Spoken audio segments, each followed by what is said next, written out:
la Universidad Torcuato Di Tella. ¿Cómo estás, Ximena? Muy buenos días. Julieta Tarrés te saluda. ¿Qué tal, Julieta? Buenos días. Muchas gracias por la invitación. No, gracias a vos por levantarte un feriado a esta hora y hablar con nosotros. No hay problema. Doble agradecimiento para esta mañana.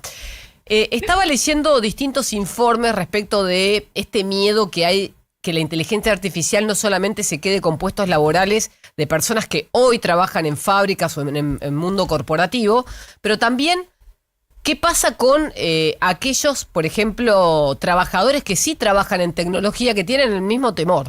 O sea, ¿qué análisis podés hacer de esta situación presente en el mundo? Estamos nosotros frente a un cambio tecnológico que es diferente a los anteriores, ¿no? La inteligencia artificial es un tipo de tecnología que reproduce procesos cognitivos humanos. ¿Y eso qué significa? Y bueno, significa que tiene esta capacidad de pensar, de hacer tareas que hasta acá eran el centro de la economía del conocimiento. Lo que pasa desde los últimos 2, 3 años es que la inteligencia artificial empieza a reemplazar, pero lo que reemplaza son tareas, no trabajo completo. Y justamente el fin de semana leía una nota que decía que en Estados Unidos, lejos de haber bajado, por ejemplo, la contratación de programadores, Sí. hay un índice que dice que en los últimos 6 meses aumentó un 18%. Entonces, la distinción es clave, reemplaza tareas y reemplaza personas que no usen inteligencia artificial.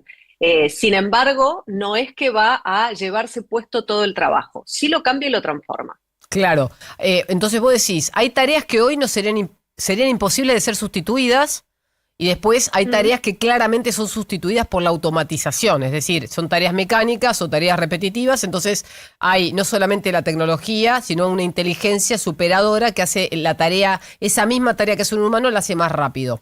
Dicho esto, si lo miráramos del llado positivo, ¿cuál es la ventaja de tener un aliado como un agente dedicado en la inteligencia artificial? A ¿Cuánto mí más me gusta la productivos? idea, Claro, claro, me gusta la idea de inteligencia aumentada, ¿no? exacto. Y hay algo un poco que yo veo en mi trabajo generalmente, y es que lo que empieza a pasar es que quien sabe usar inteligencia artificial empieza a ganar Es tiempo, verdad. tiempo operativo. Entonces, después viene otra discusión, que es la diferencia entre eficacia, eficiencia y transformación. Porque yo puedo ser más eficiente haciendo una tarea repetitiva. Ahora, la pregunta es, ¿esa tarea tenía sentido? ¿Soy más eficaz en mi capacidad de innovar y de adaptarme porque ahorro tiempo? Me parece que la pregunta clave hoy es mucho más de rediseño de trabajo que de reemplazo de trabajo. Pero bueno, en general lo primero que sucede con cualquier tipo de tecnología, y más con esta en particular, es que te asusta, porque todo cambio asusta. Claro. Pero hay una ventana de oportunidad. Sí, tal cual.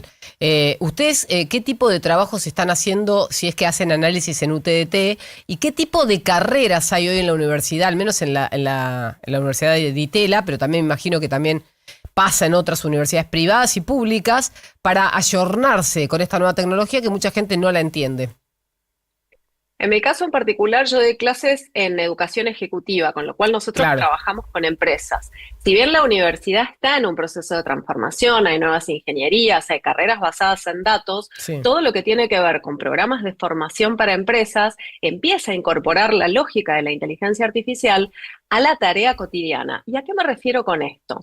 El objetivo no es que todos seamos programadores, sí que todos seamos mucho más expertos en automatización personal. Y en eso en particular, nosotros por lo menos en los programas para empresas, trabajamos mucho en enseñarle a la gente a embarrarse, ¿no? Como a salir de esta primera etapa que era la curiosidad de cómo puede funcionar la inteligencia artificial, de le puedo pedir que me haga una receta con lo que tengo en la heladera, le puedo pedir que me ayude con Claro. un programa de bienestar, le puedo pedir que me haga un análisis o incluso ahora le puedo pedir que me ayude a repensar mi trabajo. Entonces, desde ese lugar, por lo menos en educación ejecutiva, todo el tiempo estamos buscando integrar, insisto, no para ser programadores, sí para aprender a incorporarla a nuestras tareas cotidianas. Y una cosa interesante en esto es que nadie sabe cómo usar la inteligencia artificial en el trabajo como la persona que hace hoy el trabajo. Es verdad Y eso eso. te da una gran ventana de Claro, oportunidad. porque de alguna manera vos la usás como complemento, pero tenés que saber qué está haciendo, porque vos no podés delegarle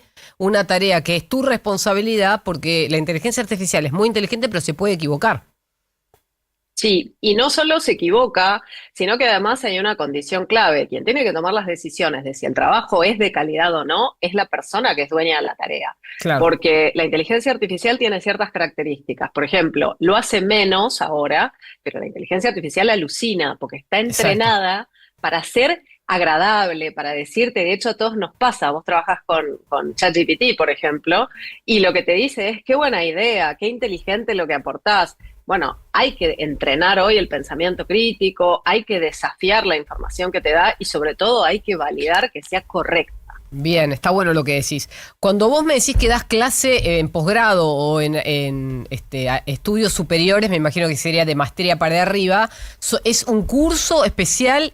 ¿Son clases dentro de maestrías o posgrados? ¿Cómo está estructurado? Nosotros lo que tenemos son programas abiertos. De hecho, ahora, la semana que viene, arranca uno nuevo que tiene que ver con gestión de proyectos en tiempos de inteligencia artificial.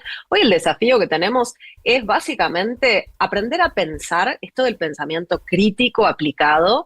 Luego, el aprender a aprender. Nosotros cada Sí. vez en ciclos más cortos tenemos que aprender nuevas habilidades. Y por último, aprender a colaborar con otros. Y esto tiene que ver justamente con aprender a colaborar con personas y tecnología. Entonces, dentro de esa línea, lo que desarrollamos son o programas abiertos donde la gente puede venir y anotarse, hay más cortitos, hay más largos. Luego está, por supuesto, toda la parte del MBA, donde ahí Claro. nosotros trabajamos, o por lo menos mi materia tiene que ver con agilidad de innovación, cómo prepararnos ya no para un cambio, prepararnos para el cambio.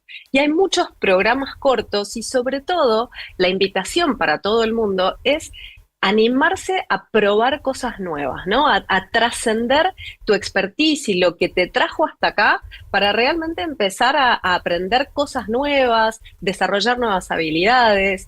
Nosotros tenemos que pensar que en los próximos 3 años, porque es de acá al 2030, que faltan 3 años y medio, el 39% de las habilidades que requiere el trabajo no van a servir. Y la pregunta clave, independientemente de programas o formación específica y académica, es cuánto las personas nos estamos animando a aprender y a ser incluso hasta autogestivos con ese aprendizaje. Bueno, muy interesante. Y por último te quiero preguntar qué estadísticas ves en Argentina respecto, si tenés, de otros países de la región. Argentina siempre fue un early adopter de la tecnología. Por ejemplo, si miramos el mundo fintech, vemos el desarrollo que tenemos para el manejo del dinero respecto a otros países o incluso otros países vecinos. ¿En la inteligencia artificial está pasando un poco lo mismo o todavía estamos atrasados? No, estamos, y de hecho estamos un poquito más arriba de la media de Latinoamérica, pero sí, Argentina siempre ha sido un país early adopter de tecnología. Yo creo que también es esta cosa que tenemos los argentinos de que somos un poquito incómodos, discutidores, investigamos, Claro. y bueno, eso también se revela en el uso de tecnología. El país que más usa inteligencia artificial en el mundo es Australia, por ejemplo. Mira, Estados Unidos está en el puesto 12, y ese es un dato bastante curioso. Y sí hay una cosa que es distinta, que es que en general en países en desarrollo la inteligencia artificial está mejor percibida. claro. En los países que están más desarrollados hay más preocupación por el impacto que tiene en el uso de recursos, hay más preocupación en el reemplazo de las tareas, pero la verdad es que para nosotros es todo oportunidad. Y me parece que es una tecnología que puede democratizar, por supuesto, el acceso a nuevas condiciones, va a heredar, o sea, los mismos problemas que tiene cualquier transformación tecnológica, porque tiene que ver con que tengas acceso a Internet, con que tengas una computadora o un teléfono disponible. Entonces ahí vamos a tener que proveer a la gente del elemento para acceder a la tecnología, pero sí hay muy buena predisposición.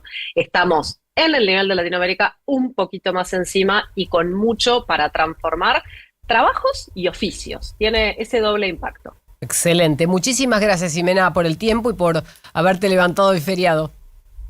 No hay problema. Muchísimas gracias. Que estén muy bien. Bueno, ahí le escucharon Ximena Gauto Acosta, especialista en el mundo del empleo y la tecnología, docente en la Universidad Torcuato Di Tella, como contaba. Yo quería preguntarles a Juanjo y a Paula cómo usan la tecnología, en este caso la inteligencia artificial, para trabajar. Yo la uso mucho. A ver, por ejemplo.